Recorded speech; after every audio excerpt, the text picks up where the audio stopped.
Reasons Why Students Are Struggling, Part 2.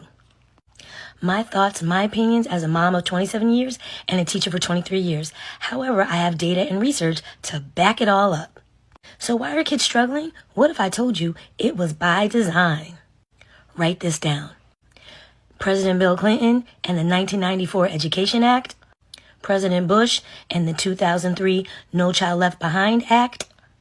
President Obama and Arne Duncan and the 2009-2010 Race to the Top Education Reform Act. Did you write it down? Good. Here we go. So back in the 70s and 80s when I went to school, and I think I'm pretty smart, we took one test called the Iowas, and I lived in Massachusetts. I also went to private school. Some other students in public school took the CAT test, C-A-T. In June, end of the year, everybody went to the next grade. Teachers' jobs weren't attached to it. Funding and education wasn't attached to it. Me moving on to the next grade wasn't attached to it. But for some reason, politicians thought we weren't competitive enough with the global society.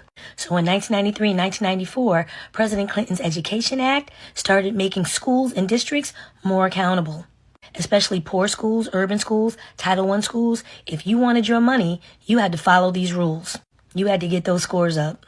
This also began the ushering in of charter schools. That's another video. Fast forward to 2003, George Bush and No Child Left Behind, which left every child behind.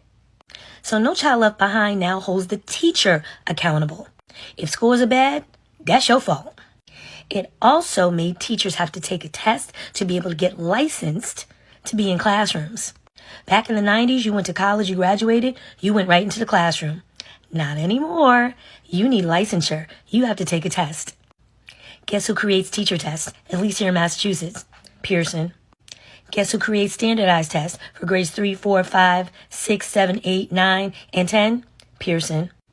Guess who the Pearson family is related to? The Bush family. See where I'm going with this? And those tests are at least $100 to $150 a pop, and teachers are failing those tests left and right.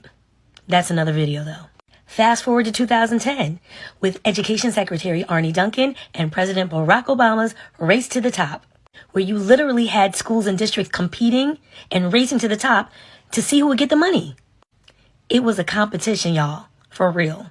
Whoever had the best scores and raced to the top first at a certain deadline got the funding. Isn't that crazy? It's just insane. They thought this would narrow the achievement gap. And it also ushered in more charter schools. Teachers were still accountable for test scores. Hope this helped and cleared things up.